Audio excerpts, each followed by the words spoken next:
Sobat Unggul, balik lagi nih sama aku Wita dan teman aku Michael. Wah, baiklah, Michael Jackson. Nah, hari ini tuh kita biasanya kan kita selalu Ada bintang tamu. ya. Nah, kalau hari ini tuh kita berdua aja. Lebih intim ya. Ya aduh. Nah, obrolan kita yang berdua ini kita mau bahas yang Lagi viral-viral ya Wit ya. yang lagi viral Iya. akhir-akhir belakangan ini. Apa sih, Cil? Salah satunya ada tuh yang dari survei salah satu ini ya. Microsoft Mikroskop yang untuk melihat ya, Bapak. Microsoft katanya tuh netizen Indonesia itu menjadi netizen terburuk ya, tidak sopan Tertidak sopan. di Pokoknya, Asia. kalau kita lihat itu kalau dari segi ini mungkin negatif ya, tapi banyak yang mengapresiasi mungkin karena ternyata rakyat Indonesia ini Barbar. bukan barbar, bersatu. Oh bersatu. Kalau ada masalah tuh pasti bersatu. Ya kalau kata orang Medan senggol bacok loh. Iya. Jadi katanya kalau yang gua baca nih apa namanya si brand ini, katakanlah brandnya ya, ini membuat salah satu surveinya melihat netizen di dunia yang paling tidak sopan di internet ya. Ternyata diraih oleh masyarakat Indonesia. Wah, itu harus berbangga atau prihatin ya? Waduh, gue dari sisi gue sih ternyata bangga kadang-kadang ya. Iya. Itu pas saat membaca, wah ternyata jiwa gotong royong masyarakat Indonesia. Kalau ada masalah, iya. Iya benar. Kalau ada masalah misalnya sama negara tetangga pasti bersatu tuh. Kalau misalnya beda pilihan presiden ya, udah dah pada berpisah. Terbagi menjadi dua. Emang gitu harus ya. punya musuh satu aja dulu makanya. biar pada Jadi gotong kalau misalnya royong. punya musuh jangan bermusuhan dengan saudara sendiri. Nah betul. Nah kita kan bisa kita lihat di akunnya Microsoft. Netizen Indonesia bersatu buat nyerang akun itu ya. Sampai ditutup loh kolom komennya. Makanya sebarbar itu ternyata. Nah ya, yang itu yang brand Microsoft itu ya. Iya. Tapi yang viral juga tuh yang ada salah satu selebgram.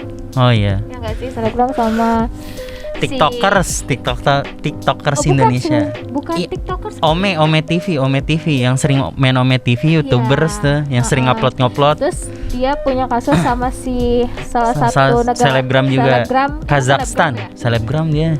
Orang akunnya sebelum ada invasi orang-orang Indonesia yang yang nggak unfollow itu udah akunnya udah 2 juta. Tapi gila. itu katanya kalau yang 2 juta itu kebanyakan followersnya dari Indonesia katanya. Iya makanya. Tapi sebelumnya itu katanya nih yang gua baca dari akun-akun Gosip. waduh, si lambe-lambe ini katanya tuh dulunya itu malah followersnya tuh nggak nyampe 2 juta. 2 juta enggak. Mending kalau 2 juta mungkin memang udah terkenal, tapi ini nggak nyampe 5.000. Waduh. Terus kalau nggak salah tuh 2.000-an deh. Terus tiba-tiba karena ada kehebohan ini tuh sampai 2,2 juta. Waduh. Nah, Setelah sama yang selebgram Indonesia ini ya. iya. Dia kayak apa ya? Kayak settingan gitu ya, di setting. Tapi katanya nggak settingan gitu sih kalau lu ngikutin ya. Awalnya nih gue nggak ngikutin. Awalnya terus orang-orang pada bilang, ih cocok banget si A sama si B ini, yang satunya gimana gitu. Ternyata pas gue lihat, iya sih emang ceweknya cantik pak. Iya. Tahu kan kalau Kalau negara-negara bekas jajahannya Uni Soviet emang cakep-cakep, emang rada-rada gimana gitu. Katanya tuh malah negara itu wanitanya itu penghasil wanita tercantik. Penghasil wanita tercantik. Iya benar. Malah yang gue lihat kemarin tuh urutan nomor 1 gue lupa dari mana, yang kedua dari Indonesia, dari Dayak, yang ketiga Kazakhstan. Oh Kazakhstan. Uzbekistan. Uzbek. Kalau ada nggak jangan ngerti. Jadi beneran itu benar penghasil negara-negara wanita tercantik. Cantik-cantik. Tapi emang susah sih kalau ngikutin ekspektasi orang. Jadi kayak dijodoh-jodohin gitu, tau-taunya mereka juga nggak saling sayang atau nggak saling cinta kan. Tapi kalau ribet. nggak tahu ya, kalau gue lihat YouTube-nya itu mereka kayak memang ada chemistry yang dibangun gitu. cocok aja kalau misalnya jadi tuh sampai wah gila nih dengan bermain apa sih namanya itu? Ome TV. Iya, bermain Ome TV itu. Lu pernah nyoba nggak? Gue malah baru tahu Ome TV itu gara-gara dia. Isinya jamet semua. Jawa metal. Apa? Jawa metal. Ada gitu. Ya gitulah pokoknya. Ada dah, searching aja sendiri dah. Oh iya, nanti gue searching. Jadi memang gue juga baru tahu gitu kalau misalnya ada. Iya, ada juga, ada yang tiba-tiba komunikasi di Ome TV goda-godain anak kecil, tau-taunya belakangnya bapaknya polisi. jadi ketakutan dia. Nah, lucu-lucu. Kalau kita bicara tentang netizen Indonesia, lu termasuk netizen yang kayak gimana nih kalau menyikapi media sosial yang ada gitu? Kalau gue yang casual aja. Yang casual tuh kalau misalnya wah topiknya menarik nih, bolehlah di komen-komen. Tapi kadang-kadang ada tuh yang nyolot banget kalau di komentar. Enggak gini langsung. Oh ya, yang kontra ya, kalau gitu ya. Kontra ada, yang pro juga ya kayak gitu-gitu. Tapi ya emang harus hati-hati sih sekarang kalau misalnya mengeluarkan suatu ketikan ya atau komentar ya di media Jari sosial. itu memang bahaya, lebih cepat daripada mulut sekarang. Iya benar. Gue pernah ya, Sir. Jadi waktu itu ada postingan tentang film. Terus si akun itu tuh nulis judulnya, terus gue nge-tag teman gue, ini judulnya apa ya, gue bercanda Pak, benar gue bercanda. Pasti diomelin. Terus netizen berkerumun di komentar gue, dasar cewek nggak bisa baca. Wah gila, komennya nyakitin hati. Padahal kalau emang nggak bisa baca ya kenapa ya, tinggal ditulis aja gitu. Iya. Dan apa ya, menurut gue kayak, terus gue itu untuk pertama kalinya gue ngerasain dikomentarin netizen. Jadi yang kayak kok gini banget lu gitu. Sampai tante lu nggak bisa baca ya, tante gitu-gitu. Pokoknya lumayan kasar menurut gue ya bahasanya. Ya kalau gue sih lumrah aja kayak gitu. Kadang-kadang juga ada akun-akun yang nggak jelas gitu. Kayak misalnya akun-akun PMP Palembang. Kenapa emang ya? Iya, kalau komen-komen aneh-aneh. Iya. Rata-rata ada juga komen yang lucu. Iya nggak bener tuh. Peraturan gini. Ini gue punya HP 1 juta aja, bekas minus. Promo ya Pak. Ngeselin banget itu, paling ngeselin itu orang-orang kayak gitu di media sosial. Tiba-tiba promo aja. Ya tapi kita emang harus berhati-hati sih kalau sekarang. Iya benar. Kalau dulu media sosial itu untuk have fun aja. Tapi kalau sekarang, tapi jujur aja nih, gue baru bergabung di TikTok itu sekitar sebulan yang lalu. Wow, udah produksi ini nggak? Kontennya nggak? Nggak, gue nggak produksi konten, cuman gue ngeliat isi konten mereka itu informatif kadang-kadang. Jadi gue udah jarang nonton TV karena di TikTok semua ada. Iyalah, udah berubah habitnya. Iya benar. Dari gosip, dari berita teraktual, tuh semua ada. Pendidikan semua ada.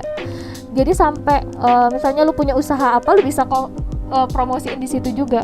Iya benar. Jadi sebenarnya memang kalau kata gue sih pandemi ini tuh jadi benar-benar ngerubah habit orang-orang ya. Iya. Dalam hal penyiaran, dalam hal mengkonsumsi informasi ya. Benar. Semuanya pada pindah ke TikTok, apalagi yang enak tuh di TikTok ada lagu-lagu DJ.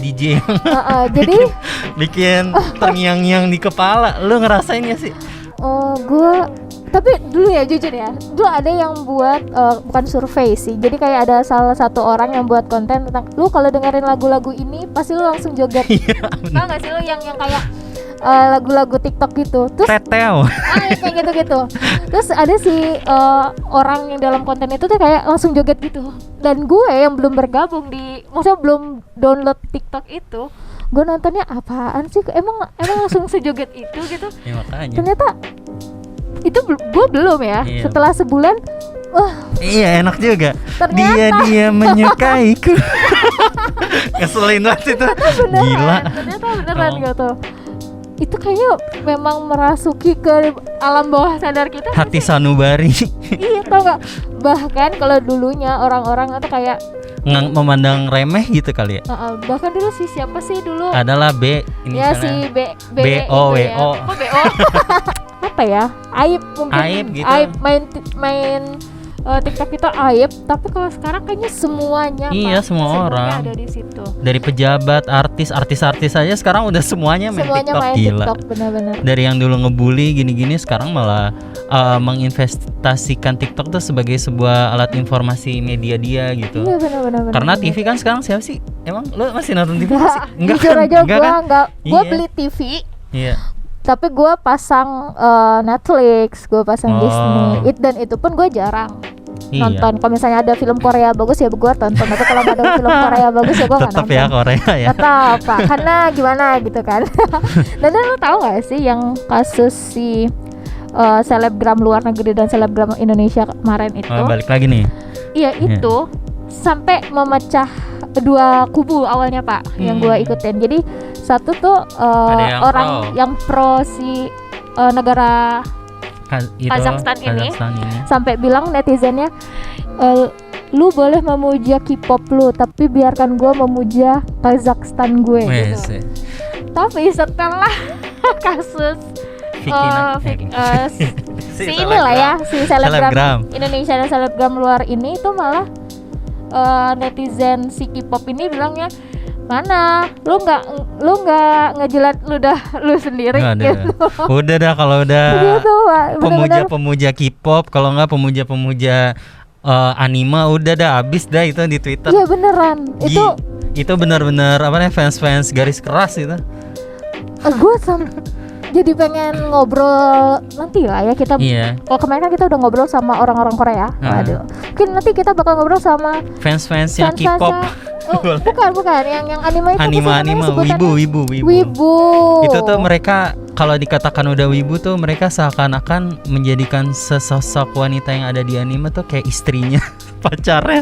Aduh, iya bener. Emang pada gila. Gue termasuk nih. Gue kalau misalnya gue apa ya? Hinata Naruto. Waduh. Tapi emang ini karena gue nggak tahu ya. Emang sebegitu cintanya kah? Cinta banget lo kalau misalnya di apa sih yang lu cintai dari misalnya anggaplah lu wibu ya. Nah. Apa yang lu cintai dari apa ya? Itu karakternya. Iya, karena kita nggak bisa memiliki, jadi kita kayaknya memiliki. Cantik banget kah si karakter? Ya gimana ya? Gitu? Ya sama kayak fans Korea ngefans sama ininya aja. Tapi kan kalau ini gue Korea ya. Kalau Korea kan misalnya kayak Lee Min Ho kan wujudnya beneran ada gitu, yang bener-bener ganteng gitulah lo ya bisa sama. kan. Emang kalau anime kan imajinasi Pak. Ya kan gitu. Imajinasi anak-anak anime kan liar-liar gitu. Wah lu nggak tahu aja. Tapi memang apapun itu inilah ya. Yang penting positif sih disalurinya. Ya kali aja kalau ada anime itu kita bisa belajar budaya-budaya dari luar. Misalnya kayak anime kan K-pop gitu ya. K-pop Jepang gitu. Okay. Siapa tahu kita bisa belajar budayanya gitu. Iya sih, menyalurkan kreativitas kita gitu. Iya benar. Ya sama aja kayak K-pop yang dulunya nggak bisa ngedance, sekarang bisa ngedance kayak. Gue bisa bahasa Korea. Kan? Walaupun anyong haseo doang. Ya emang gitu sih, netizen Indonesia emang harus perlu ada pendidikan yang lebih lanjut lagi terkait dengan ketidaksopanan itu ya. Mungkin ada yang itu yang gue bilang tadi, mungkin sebagian orang merasa bangga dengan dengan apa ya, persatuannya netizen Indonesia. Cuman mungkin kalau yang gue lihat sampai akhir-akhir belakangan ini juga ada yang viral tuh Pak. Yang viral yang katanya yang Chinese itu, lo tau gak sih? Oh, yang dia katanya ngapain lo ke gitu. Tapi nggak bisa bahasa itu. Ya gitu. Itu sampai si orang ini tuh katanya apa ya, down langsung. Yang si pembuat video ini, yang ceweknya ya. Tapi kita juga nggak tahu sih orang tuh bikin konten kayak gitu apa emang hanya konten aja, apa emang dia serius, kan kita bingung ya. Kalau di dunia maya sih memang agak tricky ya, kayak gitu-gitu. Tapi yang gue lihat komentar-komentar masyarakat TikTokers gitu, itu menganggapnya ya itu hanya konten, dan itu lucu-lucuan, dan lu ngelihat rasismenya dari segi mana gitu. Ada yang bilang kayak gitu. Soalnya yang diduetin tuh kan yang yang cowoknya yang diduetin yang katanya rasis itu, dia juga nggak apa nih salah ngejebutinnya, katanya kan si Boba akhirnya Hoka Bento. Nggak nyambung emang. Iya, tapi itu gue terhibur loh pas awal-awal ngeliat itu, terhibur karena kalau nggak salah gue nggak tahu ya, mungkin teman-teman di rumah yang lebih tahu. Secara gue kalau yang gue masalahnya liat, ya kita mah hanya tahu permukaannya aja. Iya, kalau yang gue lihat itu awal-awalnya itu yang ada salah satu orang bikin konten yang lu mau ke Korea tapi nggak bisa bahasa Korea. Setahu gue itu awalnya, setahu gue ya. Terus tiba-tiba ada yang buat lagi. Yang Cina itu yang gue lihat di TikTok itu. Terus yang Cina malah heboh viral itu. Dan masyarakat Indonesia menghujat si cewek ini gitu. Dan kalau gue lihat konten si cowok yang buat itu kayaknya nggak dari menjurus segi ke rasis ya. Rasis, kalau gue rasis nggak gitu loh. Ya kan banyak nih kan yang kayak yang lebih parah mungkin ya, banyak ya. Tapi gue rasa sih itu sekedar konten sih. Tapi itu bisa jadi pembelajaran kita juga ya. Kalau misalnya ngeluarin konten tuh ya seenggaknya tidak menyinggung apapun gitu. Kalau susah sih sebenarnya kalau nggak menyinggung apa-apa, coba apa nggak menyinggung apa. nggak bakal ini. Lu pernah nggak sih dengar kata apa ya yang Warkop DKI gitu loh, tertawalah sebelum tertawa itu dilarang. Dan terus sekarang banyak banget stand up komedi juga yang kena undang-undang ITE yang sekarang yang katanya di roasting itu apa ya namanya? Iya, yang katanya menjelek-jelekan. Padahal terutama ya itu. Gue tahu lah ya. Teman-teman di rumah mungkin tahu. Kalau kita sih sebenarnya di sini cuma mengangkat itu aja sih. Kayaknya udah hati-hati. Iya, gue berhati-hati banget. Soalnya bawa nama institusi. Yang jelas sih, mudah-mudahan sih netizen Esa Unggul. Iya. Lebih wise, lebih bijak lebih sopan, dalam gitu. Berkomentar. Walaupun sebenarnya gue lihat di akun-akun Instagram kita juga waktu itu sempat, waduh. Sempat apa ya? Komentarnya juga lumayan. Kalau kita baca tuh kita nangis. Berkaca-kaca antara iya sih bener. Ya nggak usah gitu-gitu amat gitu. Tapi nggak apa-apa. It's okay gitu. Kalau itu kita. Iya. Oh tapi jangan-jangan nanti kita diserbu juga nih. Jangan dong. Nama saya Michael ya. Saya Tantri. Ntar dicari lagi. Emang penting kalau punya akun-akun 2 akun tuh kalau Tapi temen gue bener punya 2 akun Pak. Iya, jadi satu akun itu yang bener-bener akunnya dia, yang satu lagi tuh akun untuk buat komentar gitu. Iya, memantau akun lain gitu. Aduh. Kalau lu punya berapa akun? Gue banyak sih sebenarnya. Cuman pernah. Banyak. Iya, pernah dapat buat akun buat kayak misalnya kepoin seseorang gitu, pernah. Terus cuman buat komentar doang. Soalnya bahaya, Bu. Undang-undang ITE. Iya, pokoknya semuanya serba undang-undang ITE ya. Mungkin kemarin juga sempat viral yang ada yang setuju tentang undang-undang ITE dan ada yang nggak setuju tentang undang-undang ITE. Iya, betul. Sebenarnya tuh kalau dulu zaman gua sekolah, peraturan itu dibuat untuk dilanggar. Waduh. Tapi kalau sekarang kita melanggar peraturan benar-benar janganlah undang-undang ya, Pak. Janganlah. Waduh. Udah bawa ini itu mah kerana hukum. Benar. Janganlah, jadi, Bu. Lebih baik ada sih yang bilang yang waktu itu balik lagi ke kasusnya si selebgram luar negeri dan dalam negeri ini, yang katanya kalau lu netizen Indonesia kalau misalnya sekarang lu bisa menghujat-hujat, tapi kalau ketemu juga minta foto. Nah, ada kan? Sekarang kan banyak juga yang kayak gitu ya kan. Bedanya netizen Indonesia online sama offline tuh beda. Kalau offline tuh ramah kan ya sama orang luar gitu ya. Iya. Kalau pas online malah beringas-beringas ya. Aneh ya, emang. Ada sih, bener yang kayak misalnya apa sih, kalau komentar pedas, kalau ketemu manis gitu. Iya, makanya punya 2 muka. Iya, janganlah, cukup satu muka. Rasanya kalau misalnya kita pengen bahas yang viral itu kayaknya susah ya, nggak bisa habis ya. Nggak bisa dalam waktu 15 menit gitu ya. Betul. Nah pokoknya buat teman-teman yang di rumah yang menjadi salah satu netizen Indonesia, netizen 62, sama juga konten kreator juga, entah di TikTok, di Ome TV atau di Bigo juga nggak apa-apa. Apapun itu ya gitu ya. Kalau di Bigo memang ini ya Pak, kayaknya semuanya berbeda deh. Ada Bigo. Lebih baik kita menyalurkan konten yang positif ya. Positif, yang betul. bermanfaat juga buat teman-teman, mungkin buat followersnya gitu. Iya, buat masyarakat juga. Benar. Siapa tahu bagi-bagi tips masak kan bisa. Atau bagi-bagi tips giveaway. bagaimana mendekati taarufan bisa kan bisa banget. Oke deh. Yang jelas karena sekarang masih pandemi, tetap gunakan masker kalian, cuci tangan, jaga jarak. Sebelum ada pandemi juga banyak yang udah jaga jarak. Iya, tahu kok. Di PHP-in. Jangan lupa dengerin kita di podcastnya kita yang ada di Spotify, di YouTube channel, dan di IGTV kita. Okay. Dan salam sehat dan tetap jaga lingkungan, jaga kesehatan kalian, dan apa ya? Stay safe. Baru tadi stay kesehatan. Oke, bye bye.